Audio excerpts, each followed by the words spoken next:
Aunti yangu ni mtu anaomba sana. Sasa hizi stories zote singejua kama si aunti yangu. Aunti yangu ni mtu anaenda kanisani na ni mtu kwa maombi yako vizuri. Siku moja akiomba akaonyeshwa kuna mtoto wako anatumikanga na devil worship.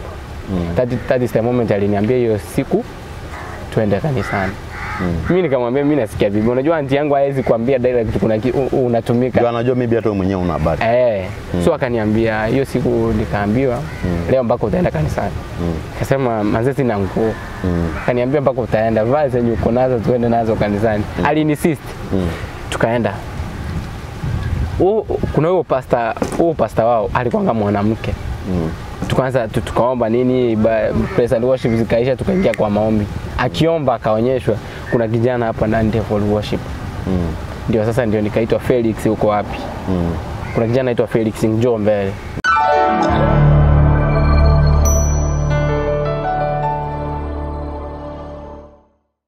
Okay, welcome again to my channel. Today, if you are new to this channel, please don't forget to subscribe to this channel. Today, kama kawaida, we are having a guest on the show. So bila kupoteza time, wacha ni introduce ndio tusikie nini hapo nayo anataka kushare na sisi. Mambo vipi? Poa sana bro. Uko poa? I'm good.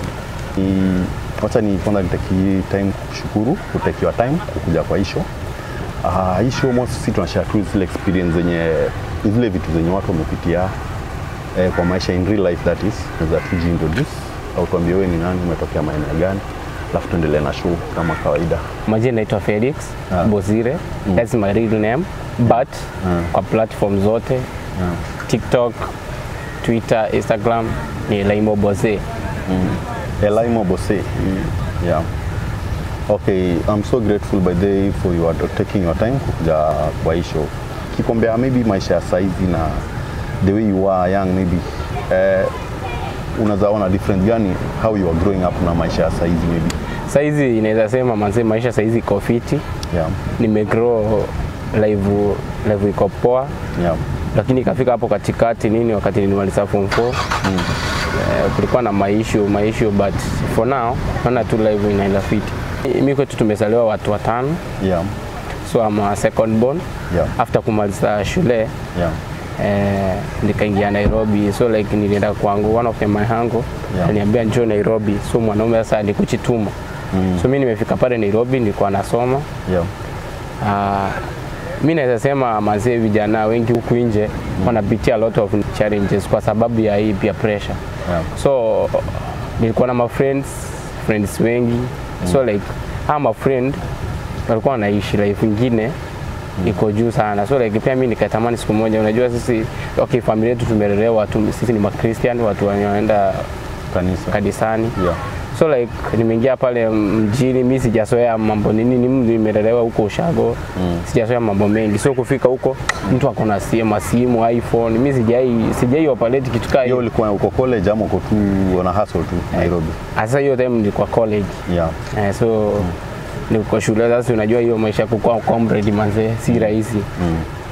So nikaona tu friends ndio waliniclude kwa hiyo kitu yenye ilinifanya sitaisahau maisha yangu.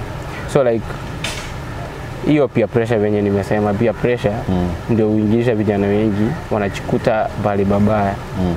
Ukisema ati peer pressure maybe na lead watu wengi into problems, nini exactly unajaribu kumaanisha, ama what exactly happened to you ama to your friends na hii peer pressure you are talking about? Najua wakati mtu anasema kuhusu peer pressure, peer pressure inamaanisha unataka kitu yenye una uwezo wa kuifikia ama jumu wenzako wako exactly. So like mtu kama mimi uwezo wangu haikuwa nikuwe na gari, but mimi nilikuwa nimetamani kwa sababu niliona wenzangu wako na magari. So ili happen hivyo. Sasa siku moja ndio nikauliza one of my friend mwenye maybe alikuwa na hivi tulikuwa nikamuuliza kwani wewe unafanyaje mpaka umeanza wewe ni kijana mdogo lakini kuna pesa? Ndiye akaniambia nitakuonyesha vile huwa tunatengeneza pesa. But mimi sikutarajia kama, nilikuwa nadhani kama biashara labda maybe ama job anaweza niunganisha tupige biz hiyo ndiye anapata do. So yeye alikuwa ni one of your comrades, watu mlikuwa mnasoma nao Ni comrade, is a more than a comrade. Alikuwa ni rafiki. Yeah. A close friend to you. Close friend. Tulikuwa tunashare vitu mob, sometimes alikuwa ananisaidia. Yeah. Anakusaidia in which way? Maybe financially ama financial alikuwa ananisaidia. Juu unajua mzazi huwezi mwambia kila siku na unajuanga hali ya wazazi huko nyumbani. So mzazi anajituma nini ili upate school fees. Sasa huwezi anza kumwitisha kila kitu. Lazima wewe ni mwanaume masomo umesoma hadi form 4. Hiyo form 4 umelipishwa fee. So like baka uwe mwanaume ujitume. Jaribu kufind out best yako alikuwa anapataje pesa zake ama so nilikuwa na try ku find out. Yeah. So that's the moment wakati nilikuwa na try kufind venye anapata hizi do sikujua maana ndiye alikuwa ananiambia yeye anapiga biashara fulani zinamuingizia do na get. So like that's why nikaamua tu kumkubalia anionyeshe venye anapata pesa kwa hiyo biashara anasema anafanya. Exactly. Ilikuwa Sunday jioni nilienda Angongo mahali anafanya kazi. So like nikaenda hapo hivyo nikampelekea nguo, alikuwa ni sweater nampelekea. Nimefika hapo hivyo kwa nguo narudi sasa. Beshanga kaniambia leo tunaweza toka. So mimi nikapitia hapo hivyo mahali aliniambia niende nimpate tutoke na yeye. Yeah. So tulitoka tukaenda tukatembea tukarudi. So akaniambia atani introduce kwa mama fulani ambaye huwa wanapiga naye biashara. So mimi nikakubali, akachukua details zangu. Huyo mama akanipigia. Nakumbukanga huyo mama nilitafutanga saa 5 ya usiku. Kwa hiyo through simu. Through simu. Yeah. Akaniambia wewe ni Felix? Nikamwambia ndio. Nikamuuliza umejuaje jina langu? Akaniambia acha maswali mingi. Wewe ndio unataka kuintroducewa kwa kampuni yetu? Nikamwambia ndio. Nikamuuliza ni document gani mtu anataka ama ni vigezo gani mtu anataka ndio aingie kwa kampuni yetu. So akaniambia usijali. Don't worry. Akaniambia namba isave. Unaona? Usave hiyo namba yake. Ni save. Nikamuuliza ni save jina gani? Akaniambia usisave kwa jina. Isave 66 mara 3. Ndio nilikuja kushtuka. Save 66 mara 3. Ndio nilikuja kushtuka guy. Kwani 6 mara 3 huwa tulikuwa tunajifunza kwa Biblia. Ni vitu za devil worship. Yeah. So ulisave hivyo ama wewe ulifikiria nini baada ya kusikia 66? So mimi sikuisave. But kitu nilishangaa aliniambia mbona usave namba yangu. So sasa sijui sasa. But hakuwa na wewe hapo. Sijui sasa ni kitu kiko kinaendelea. So wakati aliniambia ni save sikuisave hiyo time but nikawa na scare kwa sababu mimi ni mtu nimelelewa Christian ama Christian hata wazazi wangu wote wameokoka. So like nilikuwa nashindwa hiki kitu itakuwaje. Yeah. So akaniambia mama akaniambia usikuwe na wasiwasi. Uliza Kenya unataka mimi nitakujibu. Yeah. Okay nikamuuliza nasikianga devil worshipper wanatoa sacrifices. Yeah. Saa nyama, yani saa damu nini. Akasema hakuna huwa mnadanganyo. Hakuna sacrifice inatolewaanga na kuhusu ama kuhusu damu ama nini. Nikamuuliza sacrifice inakuwa ni nini? Akasema sacrifice inakuanga ni pesa tu unatolea kama mtu ukienda kanisani unatoa sadaka. Ni ile pesa yetu tumekupea alafu unaweza toa sadaka ile pesa. Naona venye trick ilikuwa. So mimi by that time sikukubaliana nayo. Sikukubaliana na hiyo time. So hiyo siku ikaisha hivyo. Nikakuja nikatafuta besha yangu nikamuuliza mbona uliniintroduce kwa nini? Besha yangu aliruka akasema yeye huwa afanyi hizo biashara. But pia si mbaya. Nasikia. Akakwambia but pia si mbaya. But si mbaya. Hata hiyo biashara huwa si mbaya, ni watu tu wana nini. Okay, unajua sisi ni watu tulikuwa tukisikia, ukisikia mtu ni devil worshipper. Ama Illuminati unashtuka.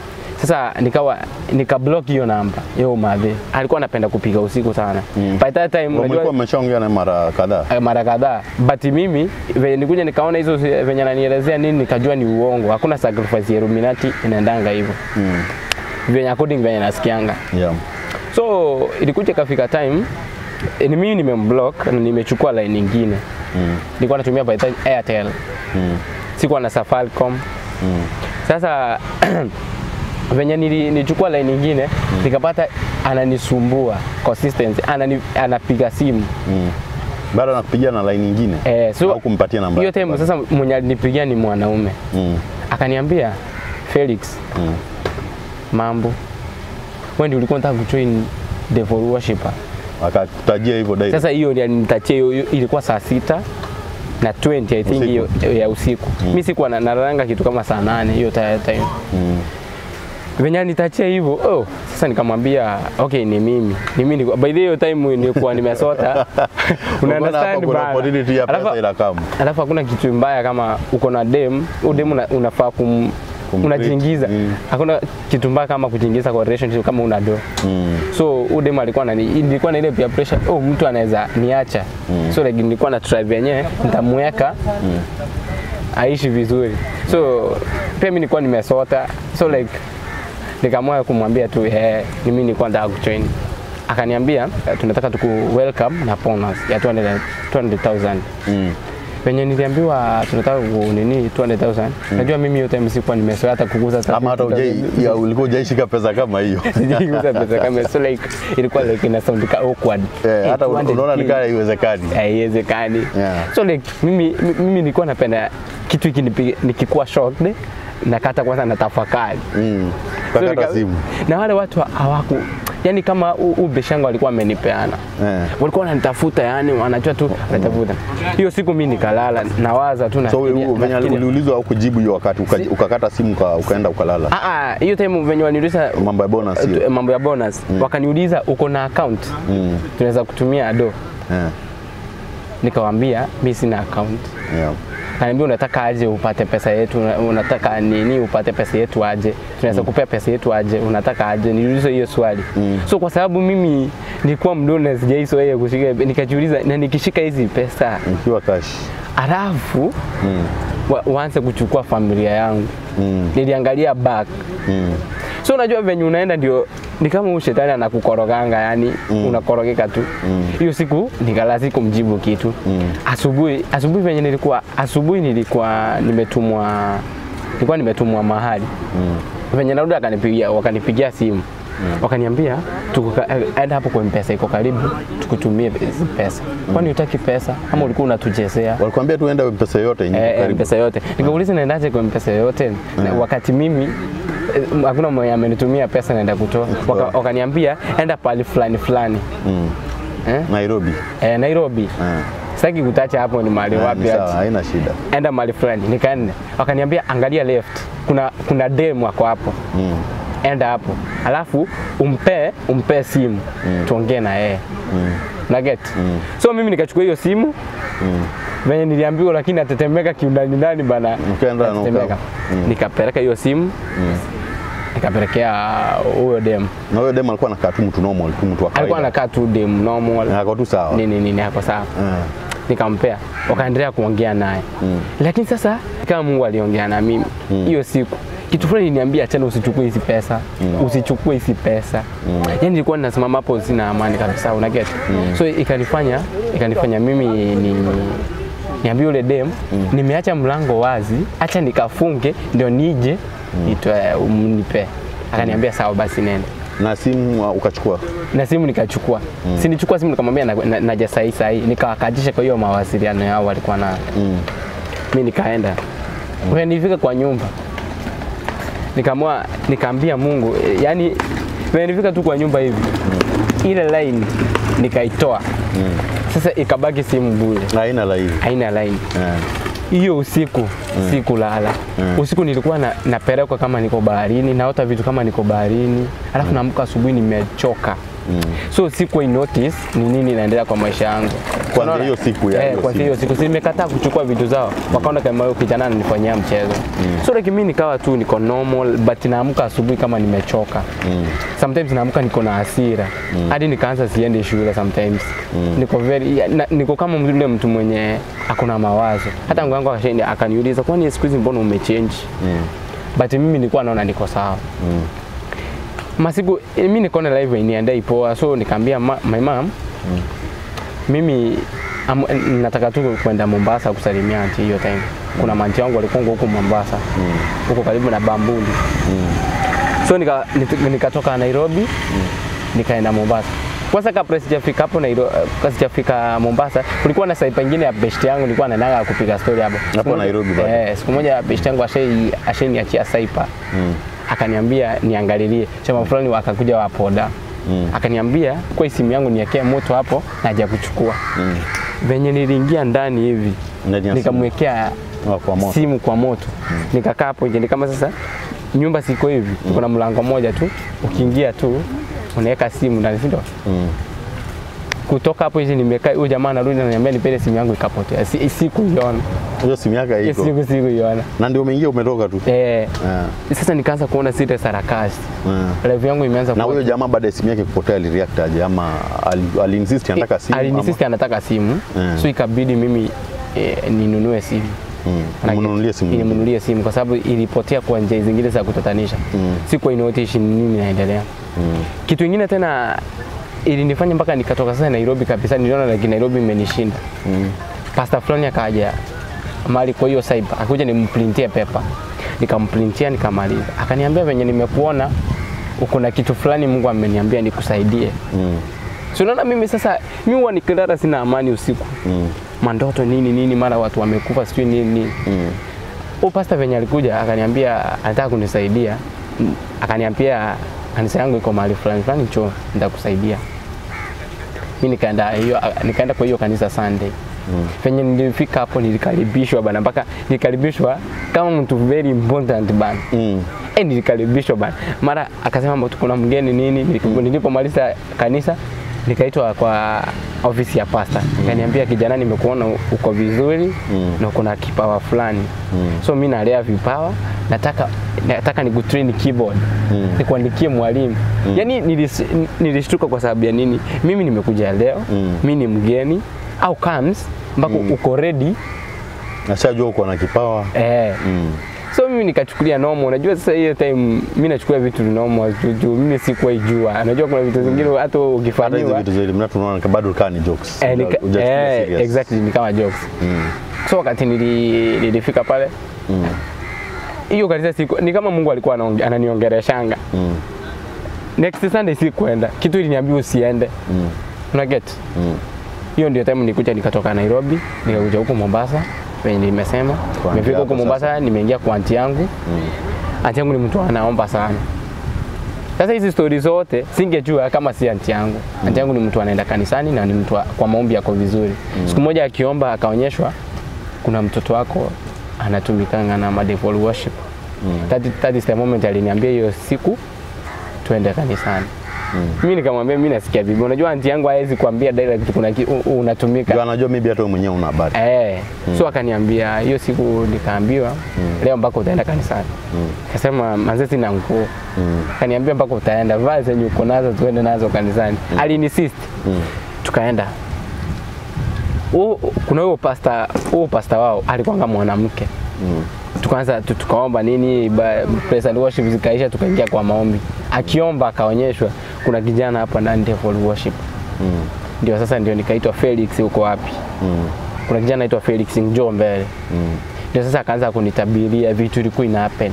Hiyo time huko nyumbani watu walikuwa wameanza kugonjeka. Mimi sikuwa inajua, nachukulia tu ni normal. Mamangu unajua anagonjeka. Babangu akapata accident na bike. Lakini hakuumia. Juu wazazi wangu watu wanaomba pia. Maombi muhimu bro. Babangu akapata accident but hakuumia sana. Ndio pastor ananiambia, unajua babaka alipata accident? Mimi sikumwambia, but akasema juu yako. Wale watu kwa sababu ulikataa kuchukua pesa zao. Kwa sababu ulikuwa tayari umeingizwa na ule kijana. Sasa ndio ulikuwa unatumika kama ujui. Illuminati inakuanga hivi. So ni kama walikuwa wanakuletea shida ndio uhitaji pesa uende zile. Devil worship inakuanga hivi.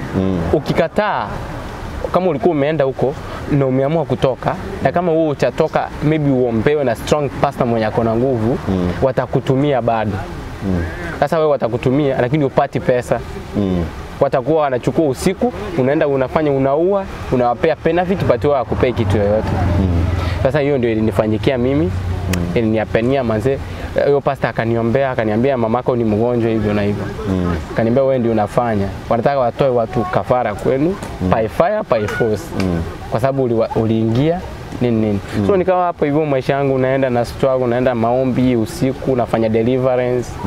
Mpaka nikakuja kufikia mahali nimefika manze. Na mali bandi yako before uende kwa ile kanisa yeye akiomba, wewe bado usiku ulikuwa kilala bado una hizi ndoto ama hizo vitu ulikuwa unaona bado zilikuwa zinakaa mama? Sometimes unajua kutoka si rahisi. First of all lazima ukubalie. Lazima first of all ujikubali. Usiipisha. First of all, mimi yote nilikuwa naona like si ukweli. Kwa sababu ya nini? Mimi si kuichukua pesa yao, unaona? But si kuijua in spiritually au watu walikuwa wananitumia. So like hiyo siku nilikuwa nikilala tu naota tu vitu. Na mimi nilikuwa najua tu ndoto ni normal. Hadi unajua watu wengi hata watoto wanajua tu ndoto ni kuota normal. Kumbe ndoto sometimes inakuanga kitu fulani na asilia. Hiyo time ulienda kwa ndi yako bado hizi ndoto ulikuwa na zenye ulikuwa maybe ukiwa Nairobi ulikuwa unaziota bado ulikuwa unaota hizo ndoto ama? After nimeingia kwa hiyo church nimeombewa juu pastor aliniambia kitu moja, kama unataka utoke kataa. Pia wewe ukiomba kataa, sema sitaki kushirikishwa kwa hizi vitu. Wewe pia kataa. So ilinisaidia hiyo kitu, inisaidia kufuta hizo ndoto. With the time silifikanga kitu kama nimeenda ile church, nimefanywa deliverance, nikawa naenda hadi weekdays naingia hapo hivyo nafanywa deliverance na hiyo pastor. Pia mimi nikiomba usiku nakataa pia. Na zikataa mpaka zikafika time zikaanza sioti tena. Na what about magonjwa venye unasema maybe your family? Sasa magonjwa after mimi nimeombewa, mamangu alimaliza kitu kama 2 weeks. Si sema 1 week, ilikuwa kama 2 weeks 3 weeks ndio mamangu akapona. Alikuwa anaumwa wakasema ni amoeba. Hiyo amoeba ikaisha. Ilikuwa ni amoeba nyingine haiishi. Ilikuja ghafla na haiishi. Akipelekwa hospitali akidungwa shindano nini, hiyo amoeba haiishi. So venye niliombewa hiyo amoeba ikaisha. First of all akaenda akapimwa akapatikana ako sawa. Ana tena hiyo amoeba. So like sasa kulikuwa na mandugu zangu hapo walikuwa wakigonjeka. Huyu akitoka huyu anaingia. Na mandugu zangu nao wakapona hiyo time. Mimi nilimaliza ndio nikakuja kugundua kumbe mimi ndio nilikuwa disaster. Na sasa what about huyu rafiki yako? Huyu rafiki unasema alikuintroduce after amesha kuintroduce, kuna wakati maybe mlikutana baada ya kuanza kupigwa zile simu za kuambia umesha join hiyo elimu? So kitu nikuja kustajabu wakati mimi nimeombewa huko Mombasa, nilikuwa na a lot of friends Nairobi. Included huyo mwenye aliniclude kwa devil worshipper. Mpaka wengine wote hakuna mwenye alikuwa anachukua simu yangu. Au my friend wote wakati mimi niliombewa na nikakubaliana nikaamua hivyo ndio tuli cut off. Wao ndio walini cut off totally. Ukipiga simu hawachukui. Wao ndio walini cut off. Mwingine ananiambia mbona unanisumbua kunipigia masimu, yani wali change. So from hiyo ukaona kama maybe sio huyo pekee alikuwa kwa hiyo nini? So kwa hiyo nilikuja kurealize friends, kwa sababu pastor aliniambia Nairobi ulikuwa na friends wengi, si ndio? Akaniambia paka ule pastor mwenye alikuja pia alikuwa ni devil worshipper. So devil worshipper walikuwa wanatuma watu kukuja kutaka kukuingiza sasa. Kuniingiza. So like alikuwa anatuma watu wengi wanakuja inform kama ni watu kama friends kwa mwili tu kama friends, watu wako na nia moja tu. Wanitoe sasa mimi. So niingie sasa. Sasa wakati hiyo time mimi niliombewa na mimi nikawa naomba first of all ni lose friends. Kwetu watu wakakuwa tu vizuri. Na inakuwaje ulikuwa na hiyo ushawishi ama ulikuwa unaomba before as in under normal circumstances unapata maybe pesa kama 200,000 kama ni pesa ulikuwa hujaishika kwa maisha yako, kuna high chances hata mimi sasa nikakuja tu na pesa sasa nikupatie na uko stranded maybe hauna hiyo pesa. Ni maybe kwa watu wengi sana maybe ni watu wachache sana watakataa. Au kama ulikataa hiyo pesa? I was scared.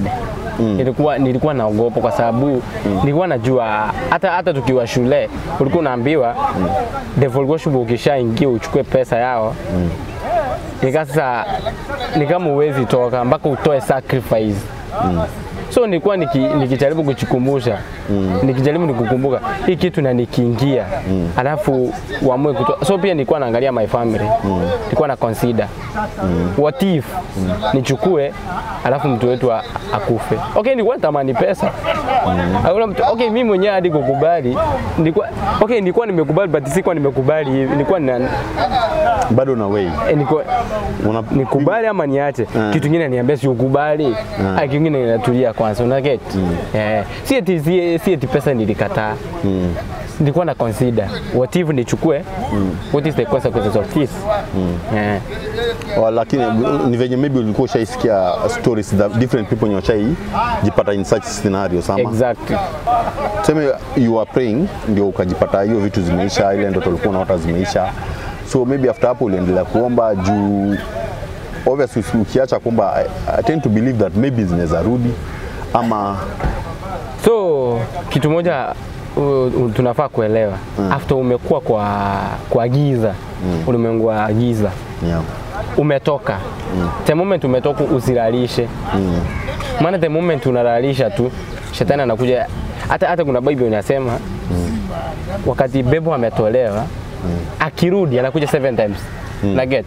So saizi niko sure that moment nikiamua kubackslide, definitely shetani saizi anasikia vibaya sana, maana mimi nikataa kukuwa mfuasi wake. So like niko sure 100% atanirudia. That's why sitaiacha kuomba. Hata saizi nimeokoka. Imesha kama how long kutoka hiyo incident ifanyike? Hiyo incident ilifanyikanga 2022. I think saizi ni 3 years inaenda kuisha. 2022. Na so unasikia from then after kuombewa everything imekuwa tu normal, everything inaendelea vizuri. Mimi naona kila kitu iko sawa. Hizo vitu zote sasa umeombewa, umerudi poa, wewe mwenyewe unasikia life yako imerudi back to normal. Nini sasa ulianza kufanya from there? First of all, niliamua tu kupeana life yangu kwa God. Nikaanza tu hata praise and worship. Naingia hapo hivyo, pastor aliniambia nikuwe karibu. Although si kwenda hiyo kanisa, nilikuja nikatoka. Nikaanza kwenda church nyingine. Nikaona tu ni normal, life tu imekuwa normal, but nikaanza maombi.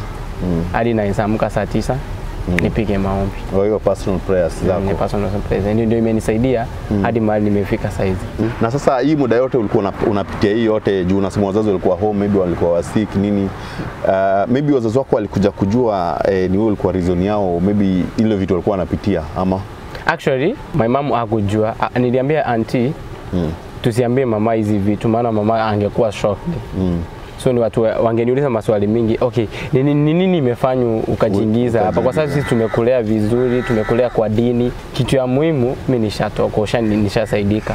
So like hakuna haja kuambia wazazi. Hata kwa leo labda waone hii video ndio nini. Hakuna hata mtu mmoja anajuanga mimi nishawahi kuwa. So ni wewe tu na aunti yako? Ni mimi tu na aunti yako. Ndio yeye ndiye alikusaidia? Ndiye alinisaidia.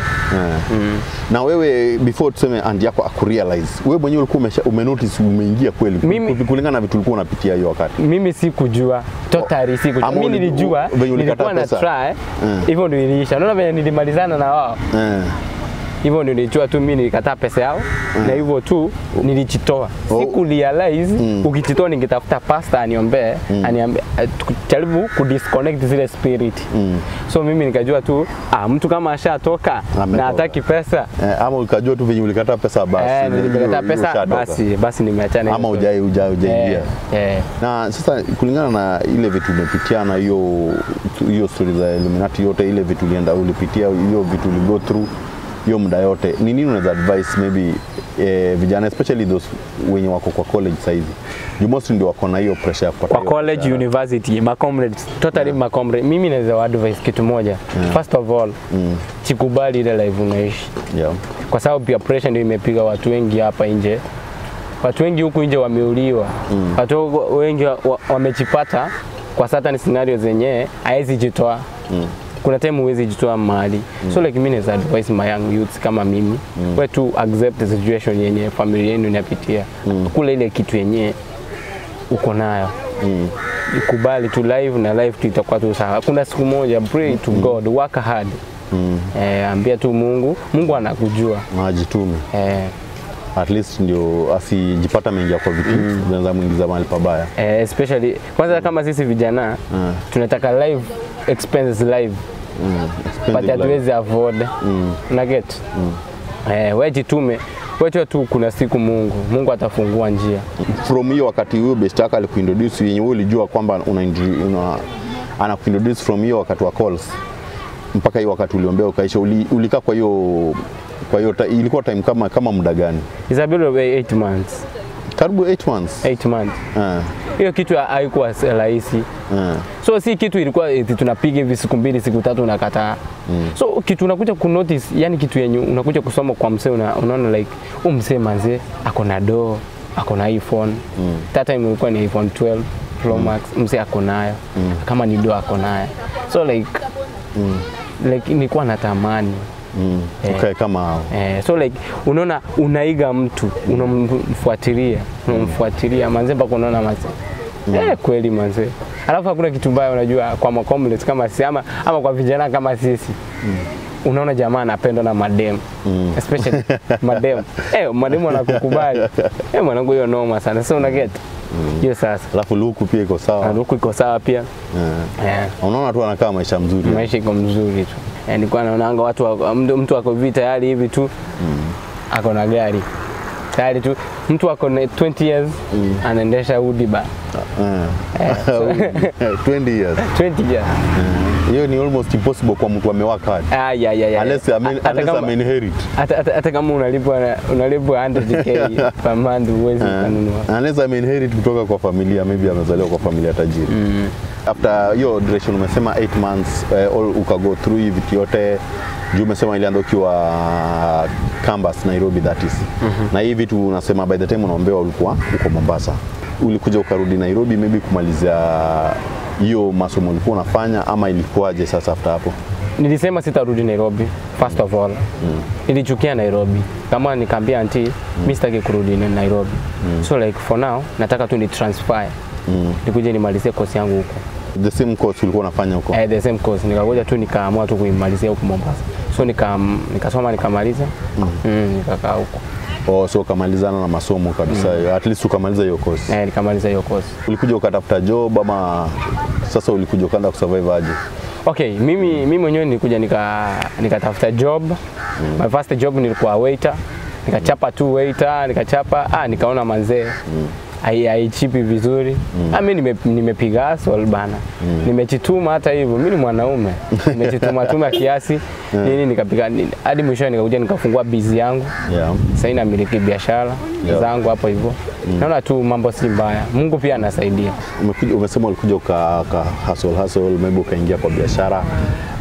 Sasa hivi unafanya biashara yako. Maybe ulifanikiwa ukakuja ukakuwa na familia ama? Bado. Masi lakini next year naona manzi nitakuita harusi bana. Harusi tunayo next year. Naona si mbaya. Hayo ni mzuri na maybe ni nini unatamani sana? As in unajua at this age kuna ile kitu kila mtu anatamani maybe in future mimi ningetaka kuwa hivi ama ningetaka maisha ya aina hii. Okay, mimi natamani manze nikuwe mwanabiashara mkubwa. Sasa ukitaka kuomoka hii maisha bana, usitegemee mshahara bro. Sasa focus na biashara zako bana. Utaomoka, utakuwa na do. Nini wewe ufanya at your free time? Sasa wakati wa uko biashara, uko job, nini wewe unapenda kufanya nini sana? Okay, mimi ni comedian. Kwa platform zote Raimo Bose. Twitter, Instagram, TikTok, FB, Facebook, zote, all platform. So unasema ukipewa show unapiga kupiga. Show napiga mwana. Show napiga naenda na mazigizembe mbaya. Ni sawa. So lakini tunajua sisi ni wale tunaenda pole, tuna grow pole. Hata sema kama tumeenda mbali but tuna grow pole, upcoming comedian. And sasa maybe wacha tuone majali tukipata maybe kuna show mahali tunaweza kualika pia. Tuone venye tutapiga hiyo show. Ambayo itakuwa fit. Thank you so much kwa kuchukua time yako kuja kwa hii show.